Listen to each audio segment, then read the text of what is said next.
Sejam todos muito bem-vindos a mais uma transmissão do Instituto Vida para Todos. Tema geral, Gênesis, o princípio.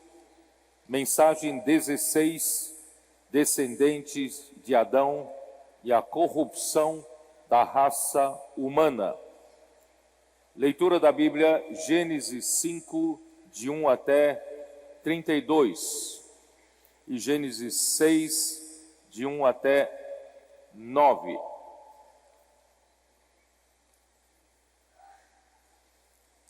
O Senhor nos falou na mensagem anterior que depois que o homem foi expulso do jardim do Éden, Caim,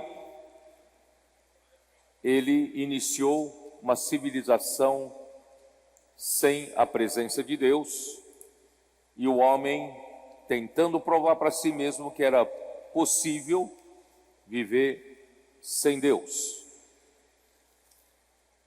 Esse homem segue na linha de Caim, arrogante, presunçoso, que se achava justo. Infelizmente, chegou ao ponto que chegou a nossa civilização de hoje.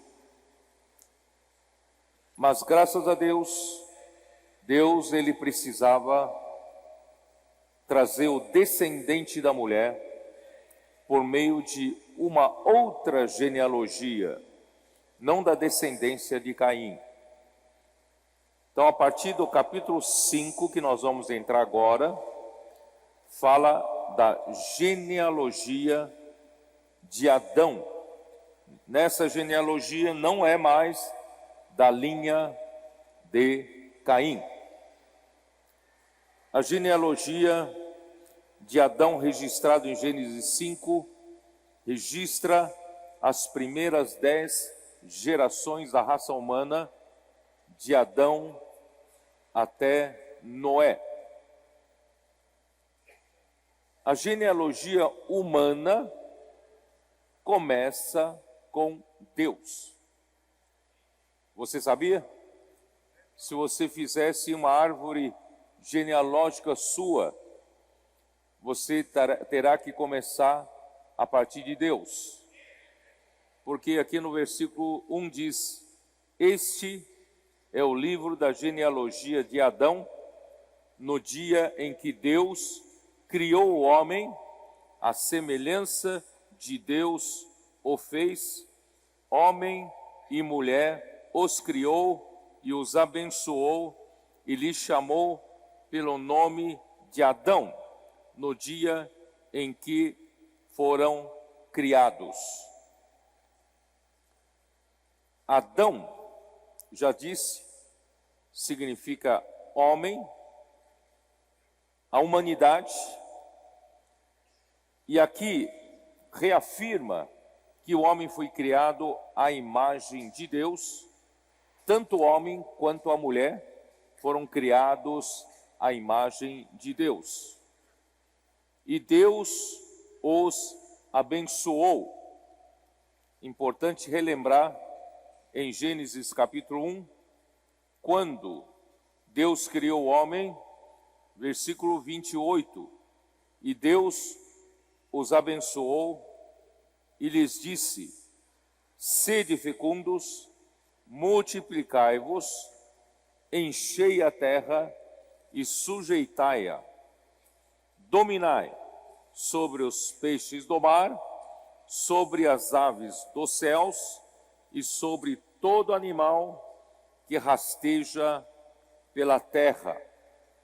Então, essa é a incumbência, a comissão do homem depois que Deus o abençoou.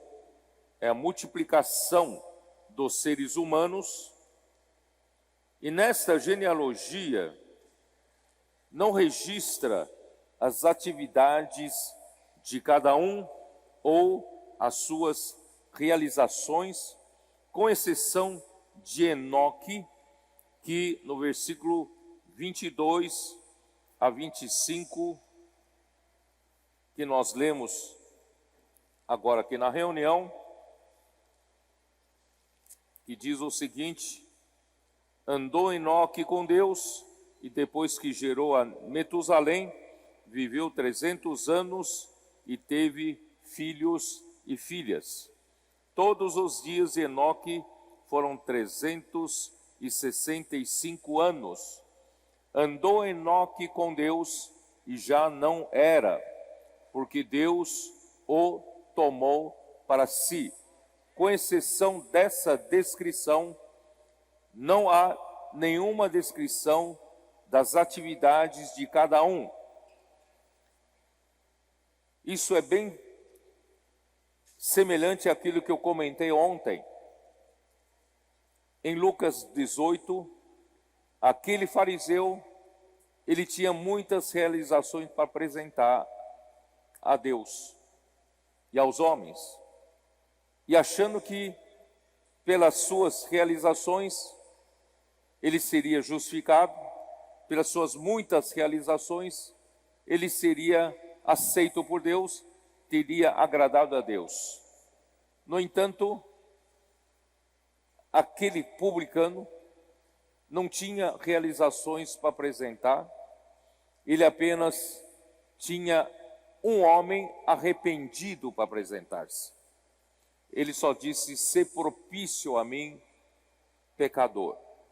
Irmãos, da linhagem de Caim, tem muitas realizações para apresentar, mas na linhagem oficial da genealogia de Adão, não registra as realizações que cada um teve para apresentar, porque todas as suas realizações na linhagem original de Deus são obras feitas por Deus, não são as suas realizações.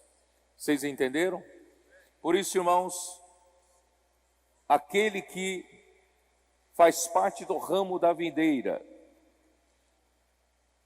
os frutos produzidos pelos ramos da videira não são pelo mérito da videira, dos ramos, mas é pela seiva da videira. Portanto, irmãos, nós vivemos a vida da igreja na linha da vida. Graças a Deus, Deus pode nos usar a produzir muitos frutos, mas esses frutos não são as nossas realizações para apresentar a Deus, para sermos justificados. Esses frutos são para a glória do Pai. Esses frutos são pelo fato de eu estar ligado à videira e a própria videira produz através de mim. Portanto, eu não tenho mérito. O único mérito meu é permanecer na videira. Então, esse é o significado. E aqui, nessa genealogia, apenas registra que cada um foi gerado, viveu e morreu. Quer dizer, cada um foi gerado, viveu e também gerou filhos e filhas e no fim morreu. Em outras palavras, aqui registra apenas que cada um cumpria a missão ou a função da multiplicação da humanidade. O registro dos descendentes de Caim não diz quantos anos cada um viveu. Ou seja, mesmo tenham realizados muitos feitos para dar continuidade de uma cultura sem Deus, tais como edificação de cidade, invenção de atividades econômicas para a sobrevivência do homem, a invenção de instrumentos musicais para o entretenimento, para fazer os homens alegres, e também armas para a segurança do homem, apesar de terem feito tantas coisas, porém, aos olhos de Deus, essas pessoas da linhagem de Caim não viveram perante Deus. Em outras palavras, a sua vida não foi contada diante de Deus. Não tiveram os seus dias contados diante do Criador. Isso nos faz lembrar de Salmo 90. Você conhece esse salmo? Salmo 90, versículo 12. Ensina-nos a contar os nossos dias, para que alcancemos coração sábio, que significa pedir para o Senhor nos ensinar a contar os nossos dias, isto é, que os nossos dias sejam contados diante de Deus, que os nossos dias sejam válidos diante de Deus.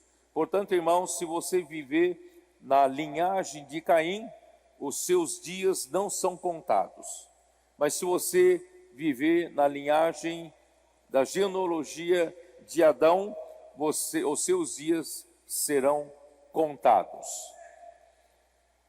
A genealogia de Jesus Cristo, registrada em Lucas capítulo 3. Abra sua Bíblia em Lucas capítulo 3. Ali tem a genealogia de Jesus Cristo, a partir do versículo 23.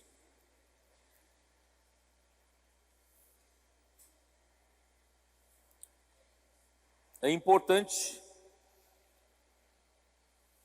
no versículo 23 diz: ora, tinha Jesus cerca de 30 anos ao começar o seu ministério. Foi quando ele completou os seus 30 anos de idade, é que é mencionada a sua genealogia. Portanto, no domingo, nós vamos ter mais uma palavra de comando. Essa palavra de comando será sobre os valentes de Davi.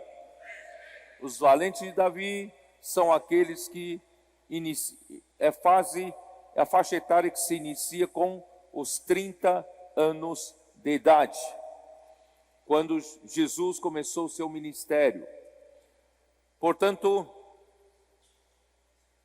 era a genealogia de Jesus. Ele vai do lado contrário e indo até a sua origem. A genealogia de Jesus era como se cuidava filho de José.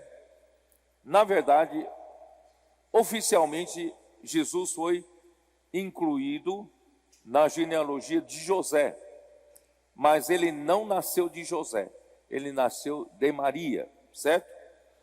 Filho de Eli, Eli filho de Matate, Matate filho de Levi, Levi filho de Melqui, etc. E aqui vamos até o final dessa descrição da genealogia, versículo 38. Cainã filho de Enos, Enos já chegamos ontem, né? Enos, filho de Sete, e este filho de Adão, e Adão é filho de Deus. Não é interessante que na genealogia de Jesus registra que Adão é filho de Deus?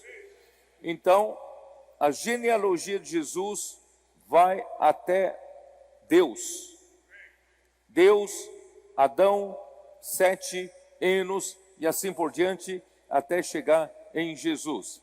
Essa genealogia foi preservada, por isso que a genealogia de Caim foi excluída dessa genealogia. Essa genealogia foi preservada justamente por causa do nascimento de Jesus, que é o descendente da mulher que ferirá a cabeça da serpente. Aleluia. Então, irmãos, essa genealogia que nós lemos em Gênesis 6, 5, completando com Lucas capítulo 3, vai chegar até Cristo Jesus sendo gerado por essa genealogia. Pois Cristo Jesus, homem, ele cumprirá a responsabilidade que Deus deu ao homem, não somente de se multiplicar e encher a terra, e sim há de sujeitar a terra. Isto é, Cristo, com auxílio da igreja, encabeçará sobre todas as coisas. Isso está em quais versículos? Efésios 1, 9 e 10. Espero que vocês tenham percebido o que eu falei agora. Na genealogia registrada em Gênesis 5, ele cumpriu apenas uma parte da responsabilidade que Deus entregou ao homem, de Gênesis 1, versículo 28. Cumpriu que parte? E Deus os abençoou e lhes disse: sede fecundos, multiplicai-vos e enchei a terra. Certo?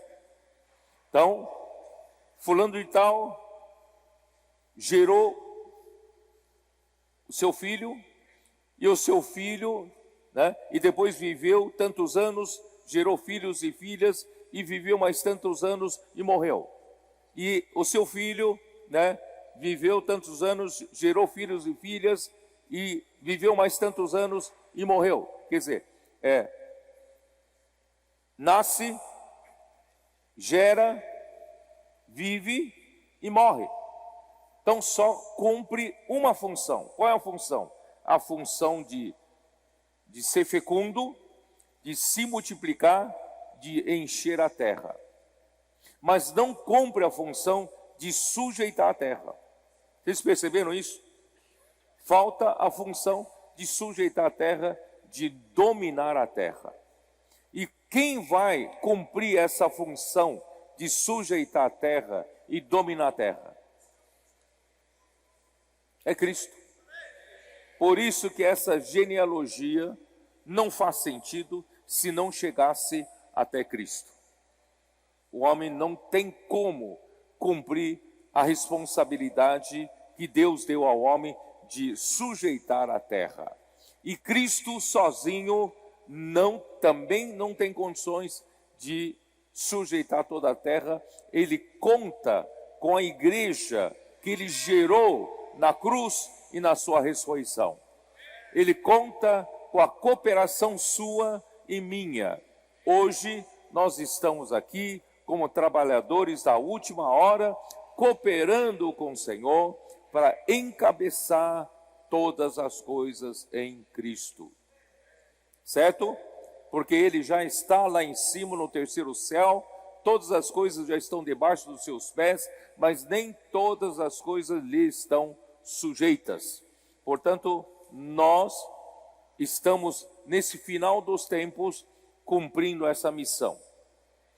Todos, a impressão deixada na genealogia mesmo de Adão é a impressão de efemeridade da vida humana, de ser uma vida humana muito temporal, passageira, E depois da queda, irmãos, todo homem tornou-se pecador, nasce, vive e morre. Essa é a vida humana. No entanto, irmãos, Deus dá esperança para o homem que, se ele andar com Deus como andou Enoque, essa rotina de nascer, viver e morrer pode mudar. Você está vivendo essa rotina? Nascer, viver e morrer. Irmãos, graças a Deus, Deus nos deu uma esperança. Por isso que no meio dessa genealogia, ele mostra que Enoque era diferente, tá? Então, versículo 22. Peraí, antes de entrar nisso, eu vou dizer assim, essa rotina de desesperança, de uma vida tão passageira e tão sem sentido, é nascer, criar, gerar, viver e morrer, tá? Então, tudo vai mudar, tudo irá mudar com a vinda de Cristo. Porque o nosso velho homem pecador, como eu disse nas mensagens anteriores, que sofreu a injeção de uma semente diabólica, traz consigo uma carga genética do diabo, que é o pecado dentro do homem, vive essa rotina de desesperança. Ele nasce, ele vive, gera, vive e morre. Essa é a rotina. Por isso, irmão, tantas pessoas não sabem por que a razão dessa vida humana. Muitos não entendem por que Deus criou o homem, por que o homem vive, por que o homem existe. É só para nascer, gerar, viver e morrer? Não faz sentido. Então, graças a Deus, irmãos, quando nasceu Cristo, quando veio Cristo, né, veio a existência, irmão, tudo passou a fazer sentido, tudo mudou. Graças a Deus que esse velho homem, que não faz nenhum sentido viver, Cristo veio na terra, na sua cruz. Quando cremos em Jesus, nós somos unidos na sua morte, e o nosso velho homem morreu com ele, foi crucificado, né, com ele. E não só nosso velho homem, que tem a natureza do diabo, morreu na cruz, e nós, na ressurreição de Cristo, nós ressuscitamos com Cristo. E nós hoje vivemos um novo homem, em novidade de vida. Por isso, irmãos, não fique desanimado. 2 Coríntios 4:16 diz o quê? Ainda que exteriormente, irmãos, não tem diferença entre nós e as pessoas que não têm esperança, todos nós, com o passar dos anos, envelhecemos. Não tem como, né? Ainda que nós cremos em Jesus, esse velho homem, com o passar da idade, né, vai envelhecendo.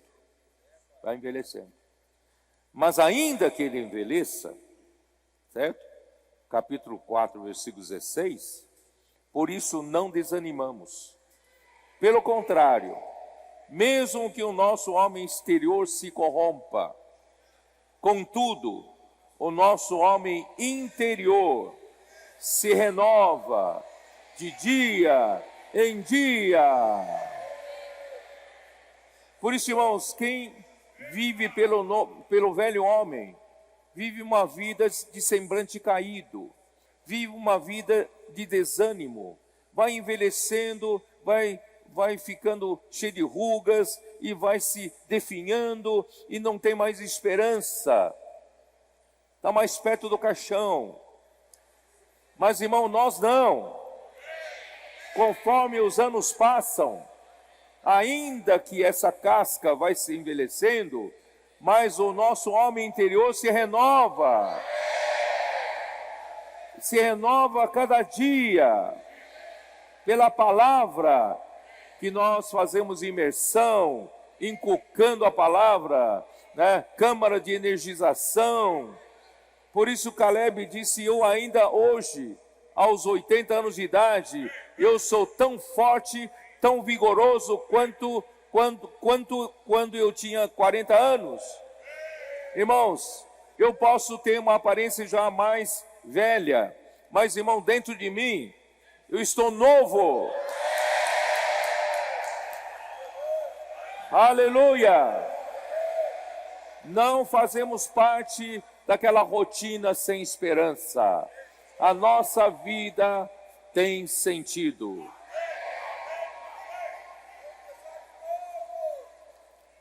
Então, isso é para quem anda com Deus. Então vamos lá. Versículo 21 de Gênesis 5. Enoque viveu 65 anos e gerou a Metusalém. Eu fiz um gráfico, já vou pedir para projetar. Eu fiz um gráfico da cronologia de Adão até Abraão, tá? Fiz um gráfico e os irmãos podem disponibilizar nos grupos, tá?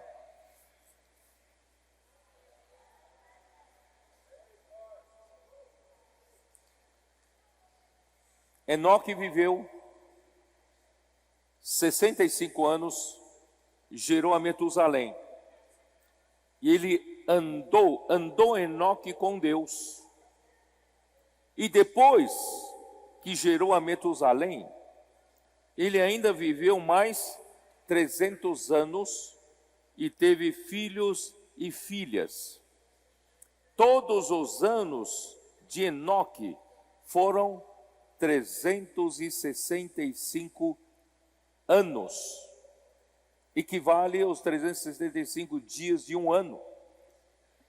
Andou Enoque com Deus e já não era, porque Deus o tomou para si.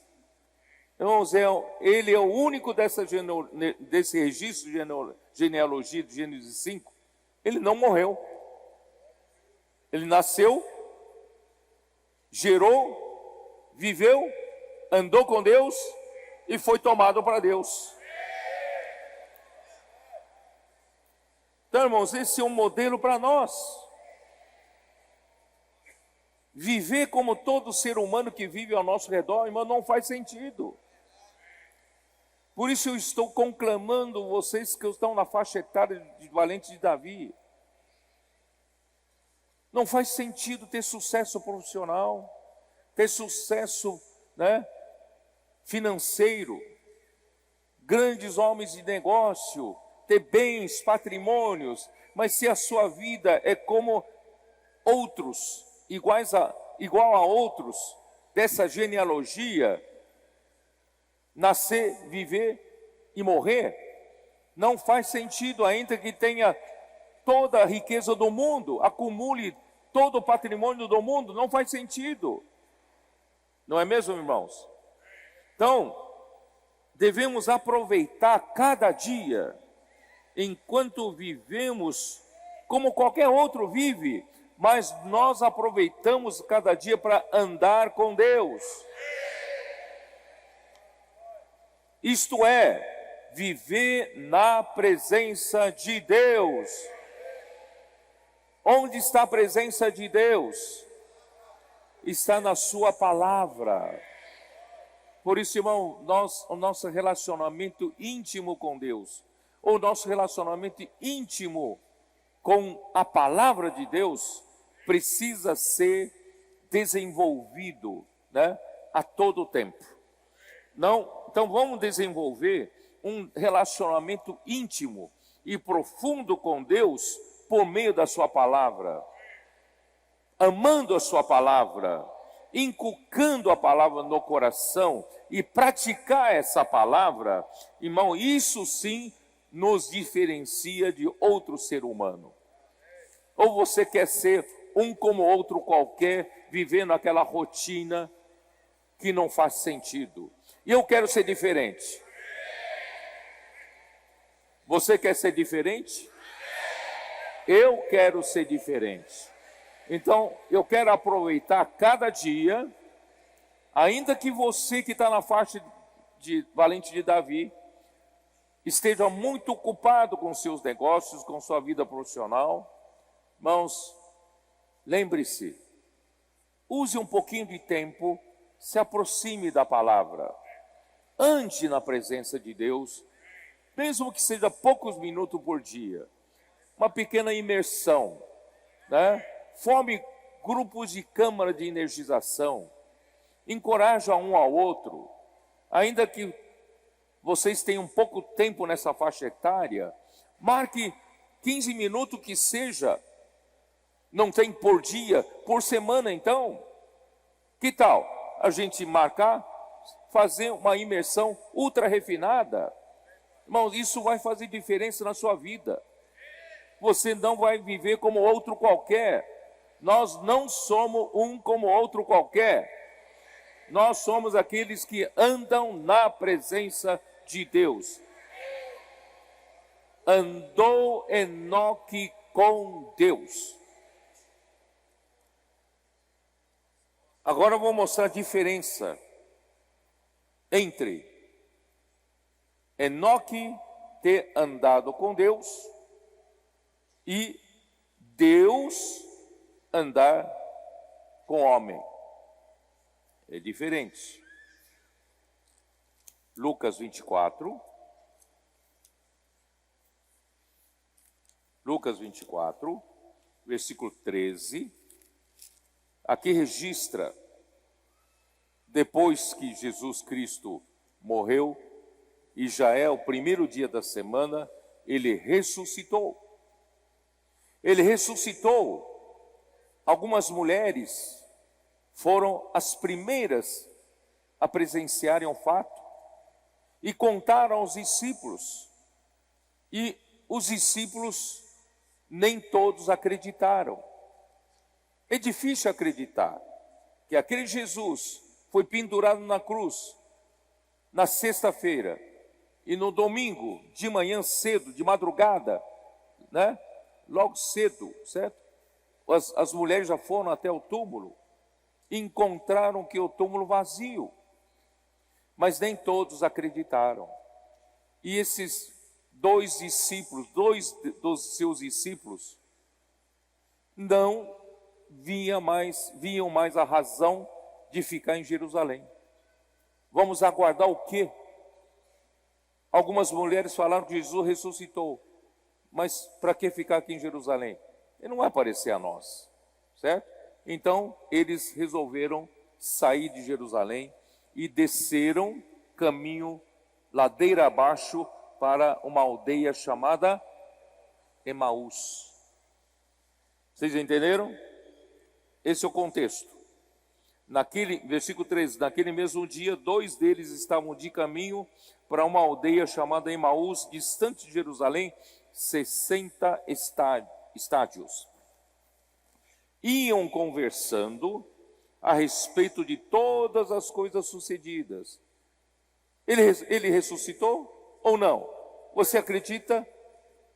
Eu acredito, mas não sei se eu acredito. E iam conversando sobre isso. Aconteceu que enquanto conversavam e discutiam, o próprio Jesus se aproximou e ia com eles. Os seus olhos, porém, estavam como que impedidos de o reconhecer. Então lhes perguntou Jesus: que é isso que vos preocupa? E de que ides tratando à medida que caminhais?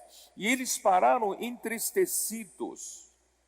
Um, porém, chamado Cleopas, respondeu dizendo: és o único, porventura, que tendo estado em Jerusalém, ignoras as ocorrências desses últimos dias? Você é o único que não lê jornal? Você é o único que não lê as notícias das revistas? Né? Você não sabe o que está acontecendo? Uma grande coisa aconteceu em Jerusalém. Esse Jesus Nazareno foi crucificado, né? E disseram que ele ressuscitou. Você não sabe disso? Aí Jesus perguntou-lhes: quais? E explicaram o que acontecera a Jesus, o Nazareno, que era varão profeta poderoso em obras e palavras diante de Deus e todo o povo. Vou aproveitar aqui, falar aqui para vocês, valente de Davi. Jesus era poderoso em obras e palavras. Irmão, nós precisamos ser bom tanto em palavras, porque nós estamos imergindo na palavra de Deus, também temos que ser bom em obras, na prática. Nós praticamos aquilo que nós recebemos como palavra, e também a palavra que nós falamos, nós praticamos, tá? Tem que ser completo. Um tempo atrás, na igreja só tinham teóricos, não tinham práticos. Irmão, nós temos que ser bom tanto na palavra como na prática, tá bom? Aí você não sabe disso não? E como os principais sacerdotes e as nossas autoridades o entregaram para ser condenado à morte e o crucificaram? Ora, nós esperávamos que fosse ele quem havia de redimir Israel, mas depois de tudo isto, e já este o terceiro dia, desde que tais coisas sucederam. Quer dizer, nós esperávamos uma coisa, mas parece que não vai acontecer. A redenção de Israel. É verdade também que algumas mulheres das que conosco estavam nos surpreenderam, tendo ido de madrugada ao túmulo e não achando o corpo de Jesus, voltaram dizendo terem tido uma visão de anjos, os quais afirmam que ele vive. Mas não sei se esses dois discípulos acreditaram não, viu? De fato, alguns dos nossos foram ao sepulcro e verificaram a exatidão do que disseram as mulheres, mas não ouviram. Então lhes disse Jesus: ó nécios e tardos de coração para crer tudo o que os profetas disseram. Irmãos, esses dois não creram. Por isso estavam saindo de Jerusalém, indo para a aldeia de Emaús. Porventura não convinha que o Cristo padecesse e entrasse na sua glória? Não estava escrito na Escritura que ele ia sofrer, ia morrer, ser crucificado, ia ressuscitar no terceiro dia, entraria na glória do Pai? E começando por Moisés, discorrendo por todos os profetas, expunha-lhes o que a seu respeito constava em todas as Escrituras. Quando se aproximaram da aldeia para onde iam, fez ele menção de passar adiante. Mas eles o constrangeram, dizendo: fica, conosco, porque é tarde e o dia já declina. E entrou para ficar com eles. E aconteceu que, quando estavam à mesa, tomando ele o pão, abençoou, tendo-o partido, lhes deu. Então se lhes abriram os olhos e o reconheceram, mas ele desapareceu da presença deles. E disseram um ao outro: porventura não nos ardia o coração quando ele pelo caminho nos falava, quando nos expunha as Escrituras? Irmãos, a palavra comprova a presença de Deus. Quando a palavra arde, é porque Deus está falando com você. Eles não reconheceram fisicamente a Jesus, mas reconheceram pela palavra. Hoje é a mesma coisa. Jesus não aparece a nós fisicamente, mas pela palavra nós reconhecemos a sua presença. Quando essa palavra arde, é porque ele está nos falando. Aí, versículo 33. E na mesma hora, levantando-se, voltaram para Jerusalém, onde chamaram reunidos os 11 e outros com eles, os quais diziam: ó Senhor, o Senhor ressuscitou e já apareceu a Simão.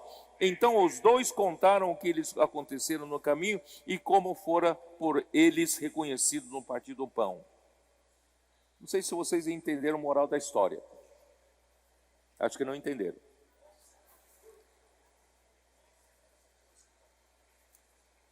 Enoque, andar com Deus, é iniciativa de Enoque.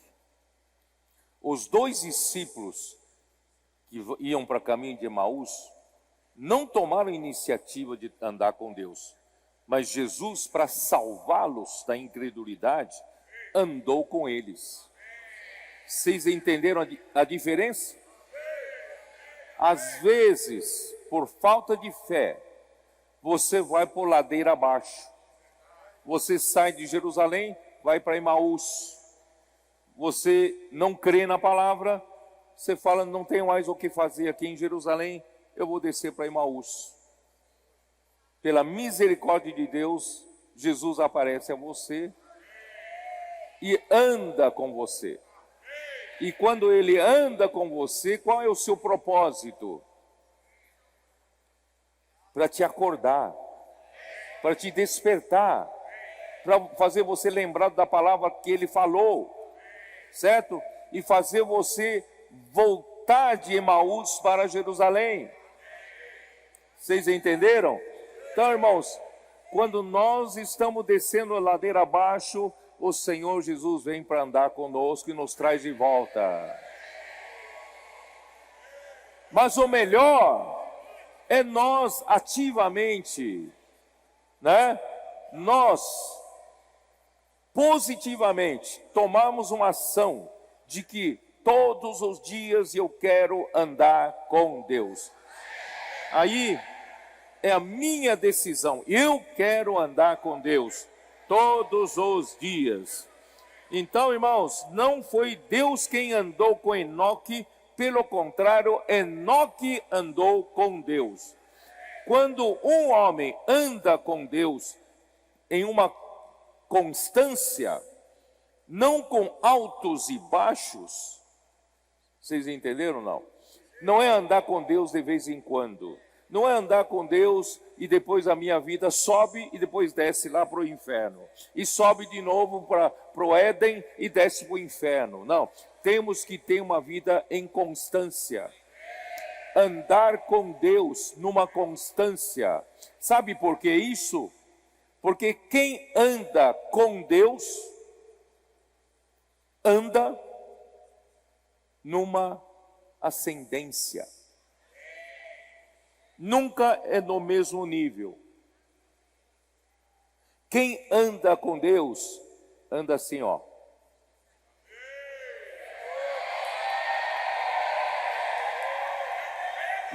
E onde vai dar nisso? Lá no céu. Enoque andou com Deus e o Deus tomou para si. Pode ser que o Senhor não tome o seu corpo físico para si. Mas, irmãos, espiritualmente o Senhor está nos tomando para si. Por isso, irmãos, não desprezem tudo que vocês estão fazendo com a palavra. Anotação, né? Como é que é? Transcrição. Revisão, né? Dormir com Deus, acordar com Deus, imersão ultra refinada, grito de guerra, e durante o dia todo andar com Deus com essa palavra no coração. Se você viver isso numa constância, pode ter certeza que você está subindo.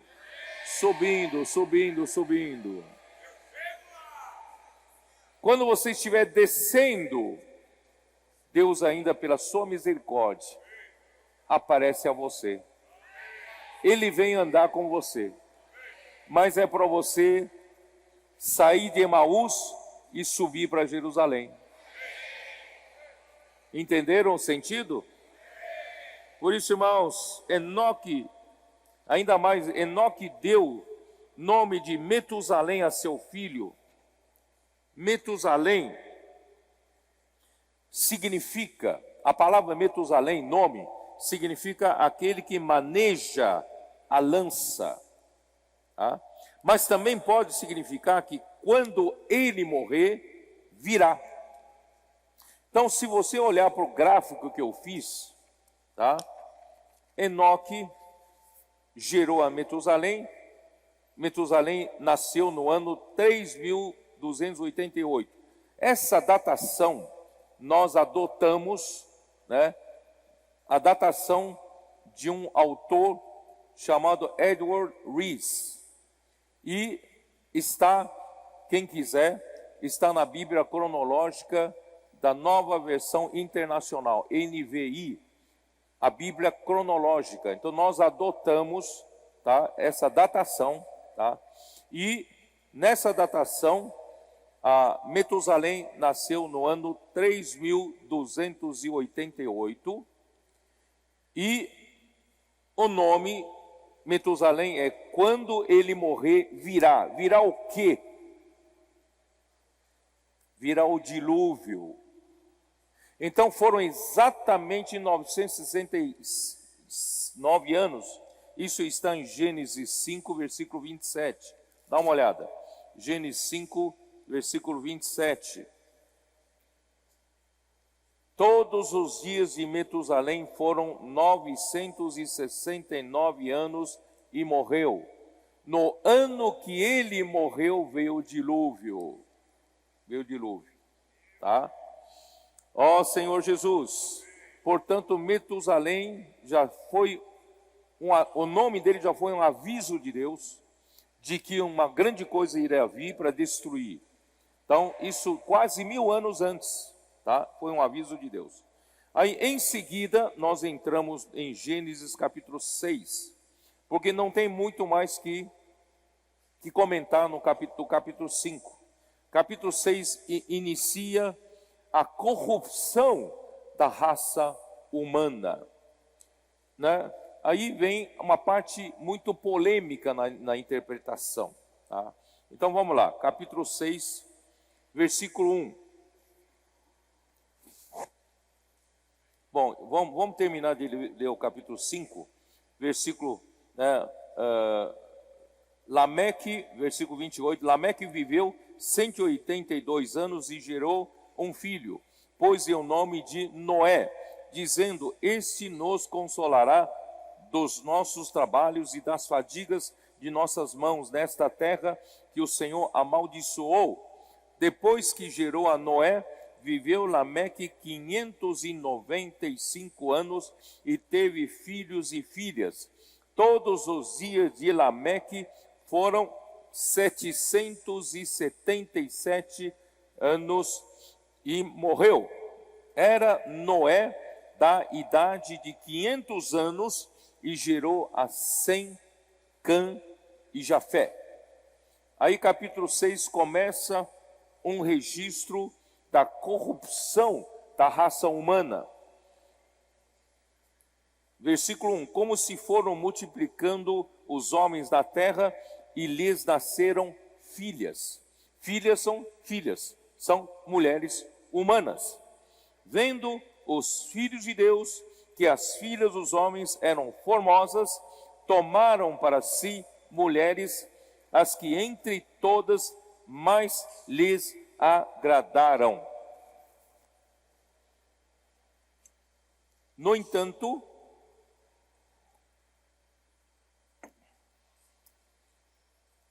os filhos de Deus aqui referem-se aos anjos, como em Jó, capítulo 1, versículo 6. Pode dar uma olhada, só para comprovar isso. Jó, capítulo 1, versículo 6. Num dia em que os filhos de Deus vieram apresentar-se perante o Senhor, veio também Satanás entre eles. Você vê como Deus é tolerante, né? Ainda tolera Satanás aparecer na Assembleia dos Anjos, né? Então, esses filhos de Deus são anjos, na Assembleia dos Anjos, tá? No capítulo 2, versículo 1, mesma coisa. Num dia em que os filhos de Deus vieram apresentar-se perante o Senhor, veio também Satanás entre eles apresentar-se perante o Senhor. Então, os Anjos aqui referem-se aos filhos de Deus, referem-se aos anjos. E também Salmo 89, versículo 5. Celebram os céus as tuas maravilhas, ó Senhor, e na assembleia dos santos a tua fidelidade. Essa assembleia dos santos, na verdade, são a assembleia dos seres celestiais, seres angelicais. Celebram os céus as maravilhas de Deus, né? Pois quem nos céus é comparável ao Senhor? Entre os seres celestiais. Então aqui não está se referindo a seres humanos, seres celestiais. Quem é semelhante ao Senhor? Deus é sobremodo tremendo na assembleia dos santos e temível sobre todos os que o rodeiam. Tá? Então, os anjos aqui são os anjos caídos que seguiram na rebelião de Satanás, e eles deixaram seu estado original, que os anjos não se casam nem se dão casamento, e eles cobiçaram as mulheres, acharam as mulheres muito bonitas, e eles tomaram o corpo humano e vieram a possuir as filhas dos homens. Irmãos, isso é uma confusão de espécies. Deus não tolera confusão de espécies. Satanás, ele é tão sutil, além de ter injetado o seu DNA no homem caído, ele quer destruir a pureza da raça humana, da forma como Deus criou. Ele quer trazer uma mistura de sangue, de espécie angelical, aqui entre os homens. Aí, se todos os homens forem contaminados, e essa confusão poluir todos os seres humanos, irmãos, Deus não tem mais como fazer a vontade de Deus acontecer por meio do homem. Vocês perceberam? Se essa mistura de sangue se espalhar para toda a humanidade, pronto, Deus tem que exterminar toda a humanidade. Tem que criar outra coisa para fazer a sua vontade. Mas Deus não pode mudar. O seu propósito eterno é propósito eterno. Ele não pode desistir do seu propósito eterno. Então, irmãos, é isso que aconteceu, tá? Vamos lá. Na época de...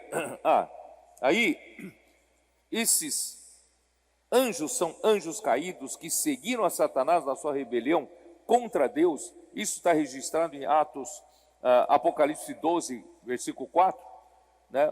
O dragão e os seus anjos, os quais se tornaram os principados e potestades e dominadores deste mundo das trevas. Isso está em Efésios 6, versículo 12. Efésios 6, 12, tá?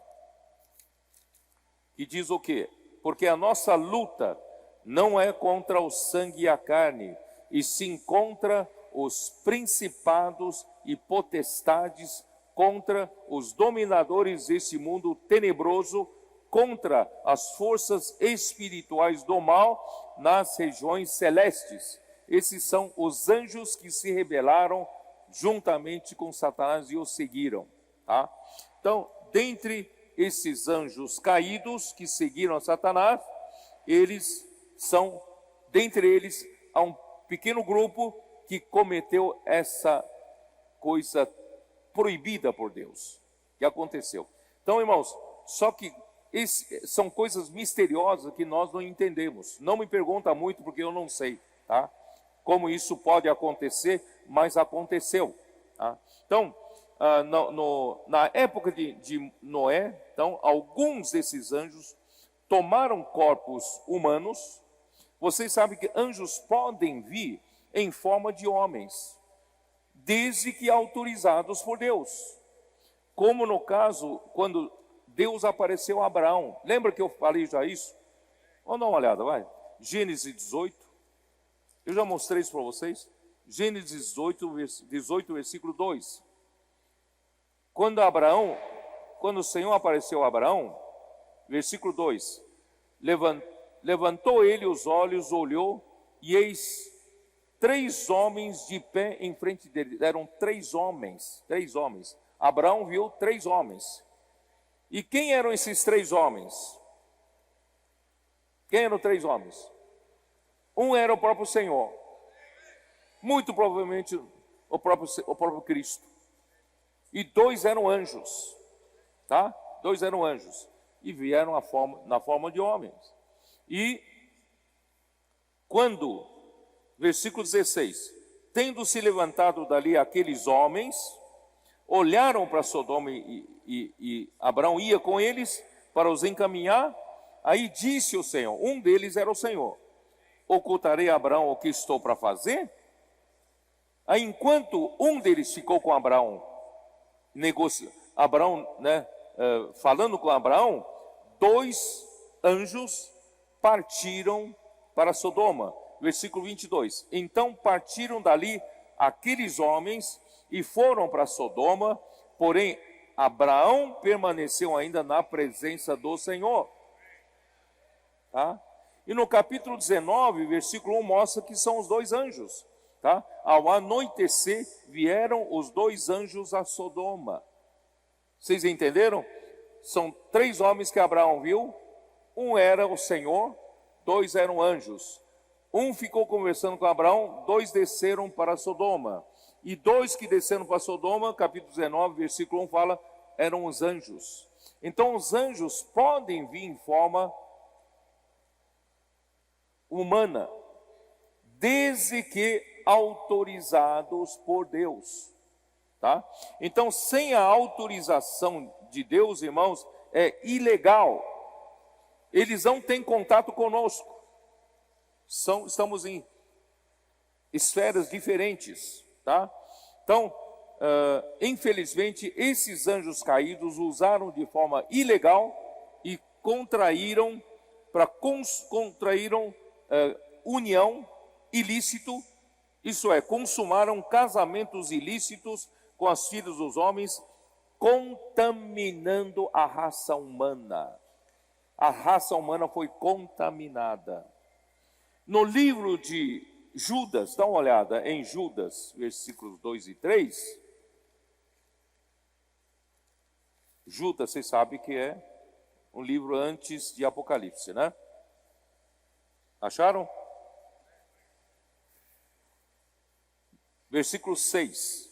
E os anjos, os quais não guardaram o seu estado original, mas abandonaram o seu próprio domicílio, ele tem guardado sob trevas em algemas eternas para o juízo do grande dia. Irmãos, esses anjos não guardaram o seu próprio domicílio, não guardaram o seu estado original. O seu estado original é outro estado, não é em forma humana. Eles não guardaram o seu estado original, tá? E eles, contra a ordem de Deus, cometeram relações sexuais não toleradas por Deus. Isso foi tão sério, né? Isso que eles cometeram é tão sério, que eles estão presos. Esses anjos que fizeram isso, estão presos, sob algemas, né, eternas, estão aguardando, sendo guardados sob trevas, aguardando o juízo ainda do grande dia. Então esses anjos estão presos, tá? Coisa tão séria o que eles fizeram. Aí, versículo 7 diz que Sodoma e Gomorra aproveitaram essa dissolução que os anjos fizeram com as mulheres. Irmãos, aí foram após outra carne, tá? Aqui diz, como Sodoma e Gomorra e as cidades circunvizinhas, que havendo se entregado à prostituição, como aqueles são os anjos, seguindo após outra carne. Quer dizer, os anjos não podem vir tomar carne humana, seguindo após outra carne, e só que em Sodoma e Gomorra é prática de homossexualismo. Querendo abusar, os moradores de Sodoma queriam abusar aqueles dois anjos, homens com homens, tá? E são postas como exemplo do fogo eterno sofrendo punição. Ora, esses da mesma sorte, quais sonhadores alucinados, não só contaminam a carne, como também rejeitam governo e difamam autoridades superiores. Não respeitam a ordem de Deus, não respeitam o governo de Deus, né? Ó Senhor Jesus, isso foi uma coisa muito, muito séria, tá? E 2 Pedro capítulo 2 também menciona sobre isso. 2 Pedro capítulo 2, versículo 4 e 5. Ora, se Deus não poupou anjos quando pecaram, antes precipitando-os no inferno, os entregou a abismo de trevas, reservando-os para o juízo. Isso é tão sério, que em 2 lugares foram mencionados esse castigo. Ele não poupou o mundo antigo, porque ele tinha que destruir essa contaminação. Não poupou o mundo antigo, mas preservou a Noé, pregador da justiça, e mais 7 pessoas, quando fez vir o dilúvio sobre o mundo de ímpios. Irmãos, o contato ilegal dos seres humanos com seres espirituais, que são os anjos, trouxe muita confusão, muita confusão. A mistura de espécies diferentes, irmãos, gerou filhos híbridos, gigantes, nefilins, que significa caídos. O livro de Números 13 menciona, dá uma olhada, Números 13, 33. Também vimos ali gigantes, os filhos de Anak, gigante que é Nefilim. Os filhos de Anak são descendentes de gigantes. Éramos aos nossos próprios olhos como gafanhotos, e assim também o éramos aos seus olhos. Não são os anjos, os filhos que nascem através desse casamento ilícito, geraram gigantes, né? Na criação, Deus deixou muito claro que Deus criou todas as coisas segundo a sua espécie. Estou certo ou não? Em Gênesis 1, versículos 11 e 12, vamos dar uma olhada, vai. 1, 11 e 12. E disse Deus: produz a terra relva, ervas que dêem semente, e árvores frutíferas que dêem fruto, segundo a sua própria espécie, tá? E versículo, vamos também ler quando ele criou animais, versículo 25.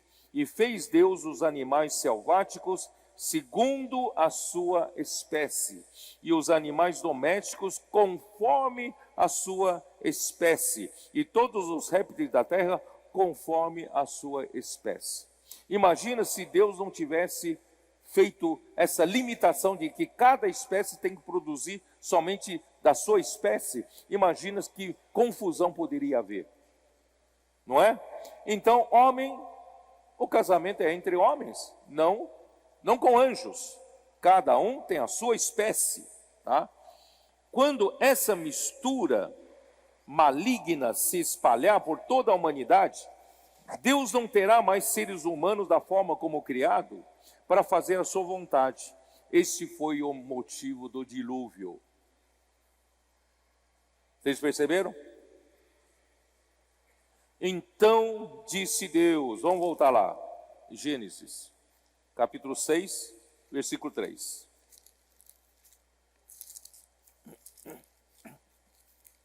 Vocês estão chocados, né? Então disse o Senhor: o meu espírito não agirá para sempre no homem, pois este é carnal, e os seus dias serão 120 anos. Irmão, o que quer dizer o homem virou um ser carnal? O homem só vivia pelo prazer da carne. É sexo. Abusa em comida, abusa em bebida, abusa em orgias. Quer dizer, vivia para prazeres carnais. E o homem virou carnal. Não adianta mais o Espírito de Deus continuar contendendo no homem para dizer para o homem: não faça isso, não faça aquilo. Não adianta mais. O homem carnal, né? Então, aí versículo 4. Ora,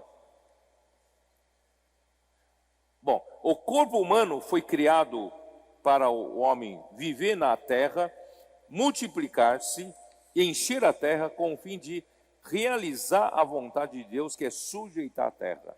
O corpo humano, irmão, foi criado por Deus para poder Deus usar e sujeitar a terra. O corpo humano não existe para desenvolver só prazer carnal. Não, não é isso não que Deus criou o corpo humano. Tá?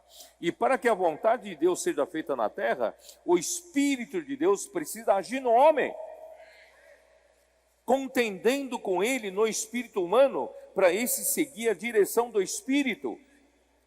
Mas o homem tornou-se totalmente carnal, isto é, em lugar de desenvolver o seu espírito, passou a viver somente para a satisfação da sua carne, entregando-se à prostituição como os anjos caídos, seguindo após outra carne. Por isso Deus diminuiu os dias do homem na terra, porque naquele tempo os homens viviam 800 anos, 900 anos, 300 anos, quer dizer, então Deus limitou para 120 anos, porque o homem era carnal, ia desenvolver demais a sua carne. Aí, irmão, versículo 4 de Gênesis 6, ora, naquele tempo havia gigantes na terra e também depois, quando os filhos de Deus possuíram as filhas dos homens, as quais lhes deram filhos, esses foram valentes varões de renome na antiguidade. Irmãos, os filhos gerados dessa mistura maligna, eram de grande porte, com enorme força física, eram tidos como heróis da antiguidade. Irmãos, eram totalmente desproporcionais com homens comuns. Provavelmente tinham homens de 4 metros de altura, uma força descomunal. Irmão, não tem como competir com um homem normal. Por isso que a violência foi se multiplicando. Vocês entenderam? Tudo isso tem um pano de fundo, né? E vocês se lembram, eu mostrei agora há pouco em números, e quando os espias voltaram de espiar a terra de Canaã, sob a liderança de Moisés, do povo no deserto, eles relataram que havia anaquins na terra. Eu já li em número, podemos ler em Deuteronômio. Dá uma olhada em Deuteronômio, capítulo 1. Deuteronômio 1, né? Versículo 28. Para onde subiremos? Nossos irmãos fizeram com que se derretesse o nosso coração, dizendo: maior e mais alto do que nós, este povo. As cidades são grandes e fortificadas até os céus. Também vimos ali os filhos dos anaquins, os nefilins, os gigantes. Quer dizer, por isso que em Gênesis 6 fala, não só naquele tempo de Noé, mas depois também aconteceu alguma coisa. Vocês entenderam? Só que a Bíblia não relatou. Então, depois do dilúvio, ainda surgiram os gigantes aqui, os gigantes lá. Então, na terra de Canaã, havia esses gigantes também. Por isso que Deus queria que o povo de Israel destruísse aquele povo, por causa dos anaquins, por causa dos nefilins, para não contaminar a raça humana. Tá? Deuteronômio 9, versículo 1.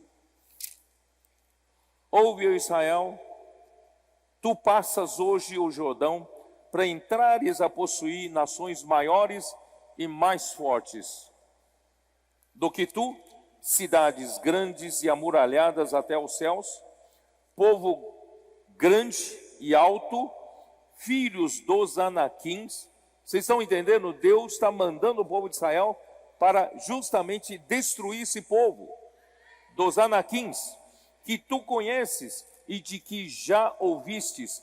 Quem poderá resistir aos filhos de Enac? Quem poderá? Versículo 5: não é por causa da tua justiça, nem pela retitude do teu coração, que entras a possuir a sua terra, mas é pela maldade dessas nações. Maldade o quê? Maldade por causa dos Anaquins, né? Que teu Deus as lanças de diante de ti, e para confirmar a palavra que o Senhor teu Deus jurou a teus pais Abraão, Isaque e Jacó. Deus tem interesse de destruir esses Anaquins, que são essa mistura, resultado da mistura de sangue. Ó Senhor Jesus. E Josué capítulo 11, versículo 21.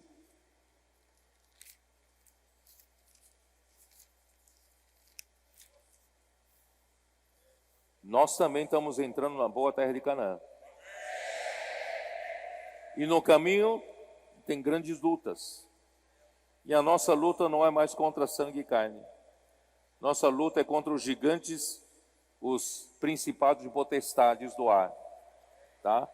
É a mesma coisa. Nós estamos ali para derrotá-los. Tá? Então, Josué 11, versículo 21. Né? Ali diz o quê? Naquele tempo veio Josué e eliminou os Anaquins da região montanhosa de Hebrom, de Debir, de Anabe e de todas as montanhas de Judá e de todas as montanhas de Israel. Josué os destruiu totalmente com as suas cidades. Nenhum dos Anaquins sobreviveu na terra dos filhos de Israel. Somente em Gaza, em Gat e em Asdod alguns subsistiram. Irmãos, a intenção do povo de Israel lutar para entrar na boa terra de Canaã, irmãos, é para destruir os Anaquins. Josué 14 mostra que Caleb também foi valente. Caleb. Quem é Caleb aqui? Caleb são os intendentes, viu? Cadê os intendentes?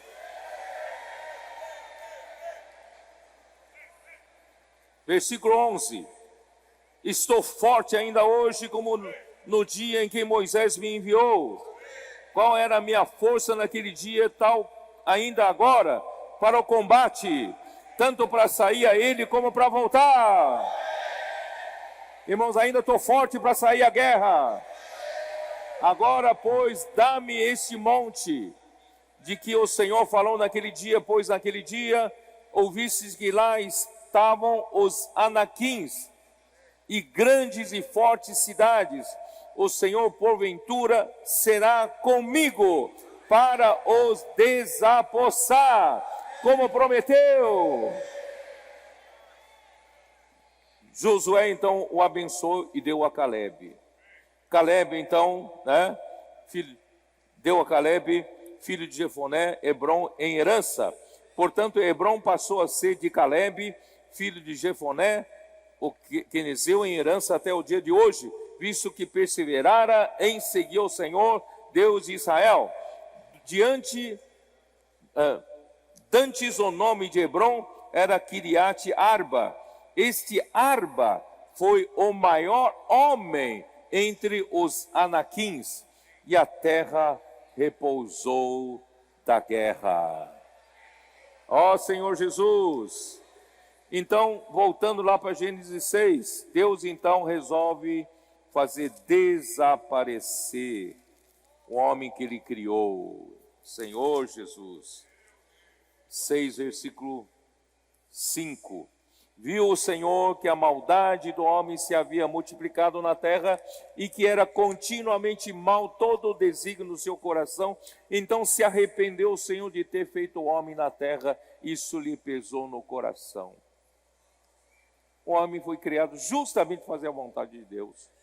E Deus, planejou enviar seu filho para ser um homem, para que esse propósito possa se concretizar.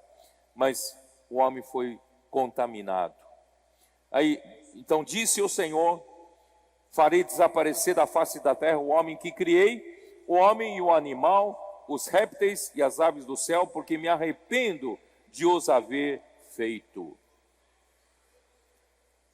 Graças a Deus que apareceu o versículo 8. Porém, Noé achou graça diante do Senhor.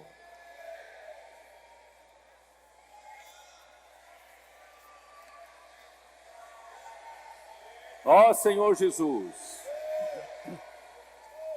enquanto Deus considerava fazer desaparecer o homem que Ele criou nessa terra, mas graças a Deus que Ele encontrou um homem. Às vezes basta um, irmãos, para Deus prosseguir com a sua vontade. Ele encontrou um homem justo e íntegro entre os seus contemporâneos, do versículo 8 até 10. Porém, Noé achou graça diante do Senhor. Eis a história de Noé. Noé era homem justo e íntegro entre os seus contemporâneos. Noé andava com Deus. Essa era a diferença. Numa geração em que a maldade do homem se multiplicava e a terra era continuamente mal, O homem é continuamente mal na terra, E muita violência se multiplicara, mas havia alguém na terra que andava com Deus. Irmãos, você vai fazer toda a diferença. Às vezes você sozinho na sua cidade, nós somos poucas pessoas, não sei o que vou fazer. Talvez você esteja sozinho num país, num continente, poucas pessoas. O que eu vou fazer? Irmãos, se você andar com Deus, vai fazer toda a diferença. Vamos aprender a andar com Deus. Porque, irmãos, Deus é capaz de suprir tudo o que é necessário para homem novamente fazer a vontade do Senhor. Por isso, irmãos, hoje nós temos a mesma atitude de Noé. Ainda que pecador, nada podemos fazer, não temos força nenhuma. Mas, irmãos, nós podemos achar graça diante do Senhor. Porque nós queremos ser aquele que anda com Deus. Então, tudo que vai acontecer conosco, irmão, não é a nossa força, não é resultado da nossa capacidade, mas é a graça. A graça de Deus é que vai começar a trabalhar e atuar em mim. Por isso, irmãos, Hebreus 4:16.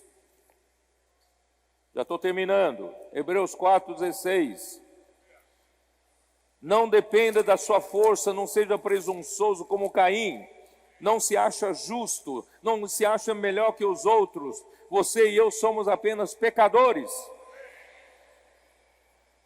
Aqueles que pedem socorro invocando o nome do Senhor. Tudo que nós podemos fazer, irmãos, é nos achegar a Deus. Nos achegar à presença de Deus. Versículo 16. Acheguemo-nos, portanto, confiadamente junto ao trono da graça. Esse trono é o trono da graça. Um presunçoso nunca vai receber graça, mas um pecador que se arrepende recebe graça, porque esse trono é trono da graça, a fim de receber misericórdia e achar graça para socorro em ocasião oportuna. Então seja você como Noé. Noé achou graça diante de Deus. você também achou graça diante de Deus. Para terminar, 1 Coríntios 15, versículo 8.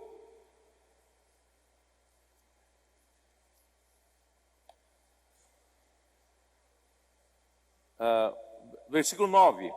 Porque eu sou, Paulo disse, eu sou menor dos apóstolos, que mesmo não sou digno de ser chamado apóstolo, pois persegui a igreja de Deus. Irmãos, essa é a atitude nossa.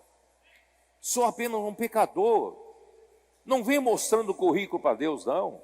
Não vem mostrando currículo para os irmãos, mostrar os seus feitos, realizações. Irmão, nós não passamos de um pecador, certo? Então, eu sou menor de dos apóstolos, não sou digno nem de ser chamado de apóstolo. Aí versículo 10, mas pela graça de Deus, sou o que sou. É pela graça de Deus, sou o que sou. E a sua graça que me foi concedida não se tornou vã. Deixe a graça operar em você. Deixe a graça trabalhar em você. Antes trabalhei muito mais do que todos eles, todavia não eu, mas a graça de Deus comigo. Aleluia. Deus abençoe vocês. Vocês achem graça diante de Deus. Amém.